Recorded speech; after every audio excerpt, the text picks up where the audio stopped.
We are here at an exclusive interview with Mr. Inthi Marikar.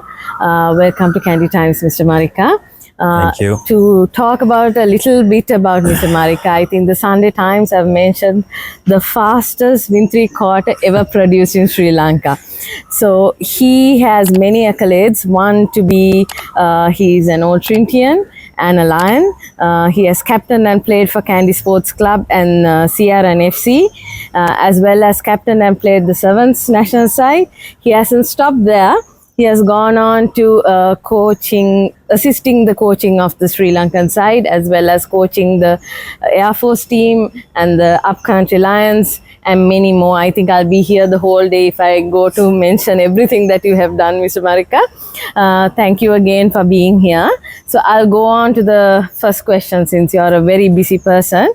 My first question is, what was the process that went through to bring the New Zealand under 85 kilo team to Sri Lanka? See, my learnings, most of my rugby learnings have been in New Zealand. I was very fortunate and lucky to have got a break to go to New Zealand.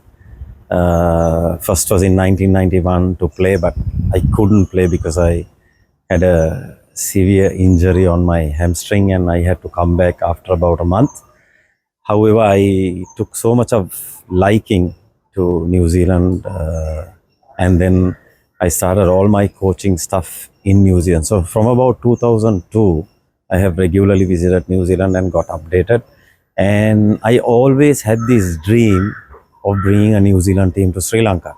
Repeatedly, I used to talk to Super Rugby teams and even New Zealand Rugby. Whenever I had a connection, I just told them how much rugby was passionate in Sri Lanka, and we have crazy supporters who love rugby. So I used to say this repeatedly, and in 2023 March, I was with Sir Graham Henry at his residence, and I was telling him, I have been telling him about this, that we need to have a team in Sri Lanka. So he came out with this idea and said, what if the New Zealand under 85s come to Sri Lanka? So I jumped at it and I said, yes, it has to be New Zealand under 85. It has to be a black jersey with a silver fern. And I said, that will be great. And then I made a couple of calls. I spoke to Asanga, I spoke to Priyantha, who were people I used to work very closely with when I was at Sri Lanka Rugby. And both of them jumped at the idea and said, just go for it. That will be great for Sri Lanka.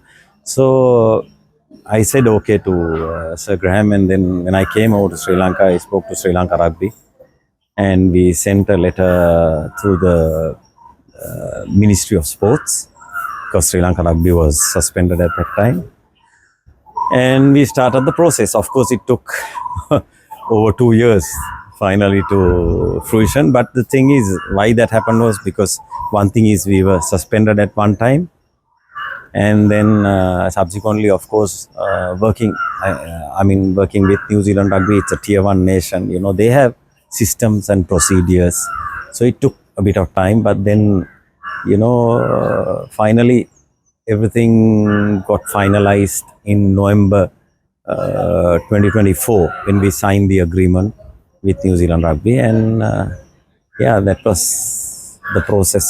Yes, thank you, Mr. Marikar. I think you put a new face to rugby because we saw the fans, the crowd, and they went crazy over this team, and our team also played well.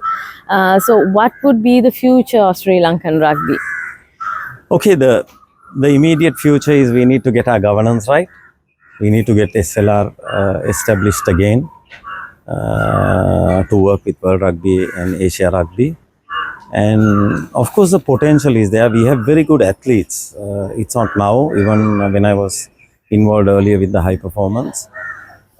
We identified very good athletes and we gave them exposure, and we won a couple of Asian tournaments for the first time in history. Our Sevens became number 2 for the first time in history. So the potential is there. It's just that if we can get our administrative side, to get things right and, leave petty politics aside and think of the game, which is the most important, and our resource, which is the players, which is more important, and have a structured system.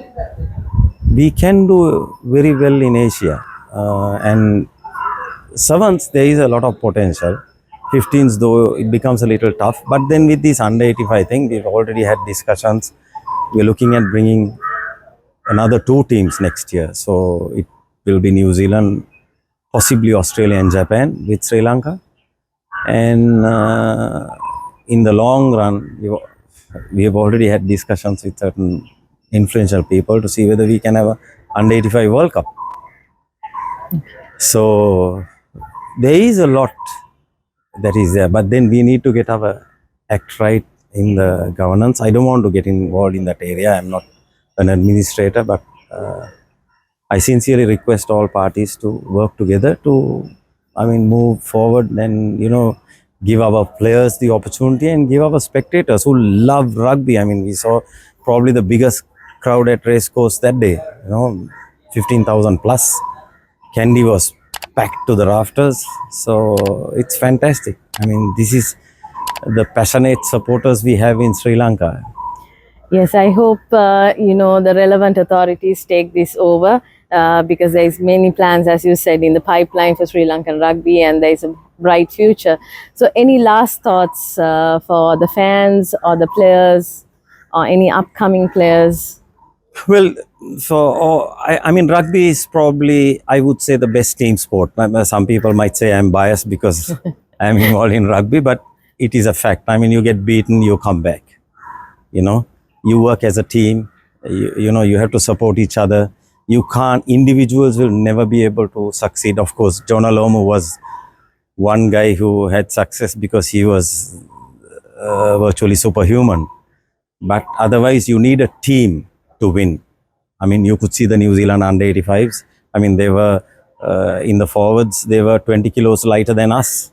And for them to succeed because they played as a team. So that clearly goes to show success comes as a team. And so I think it's the best team sport.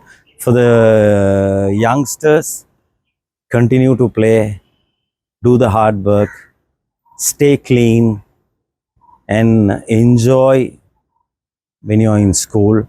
And when you become a professional, it's your decision how you want to move forward.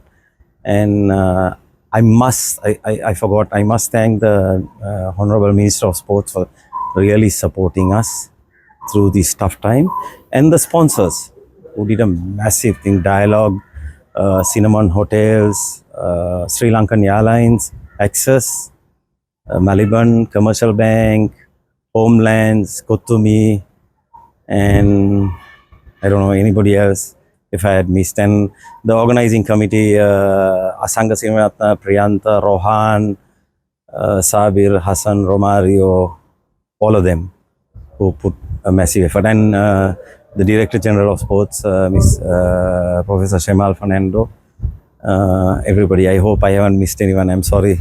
But it was a super thing. It was hard, but fully worth it. Definitely. Even I had a liking or a new love to rugby when we saw the matches. So thank you very much, Mr. Marikar, and hopefully you will have the strength to do more to the Sri Lankan rugby. Thank you again. Thank you very much.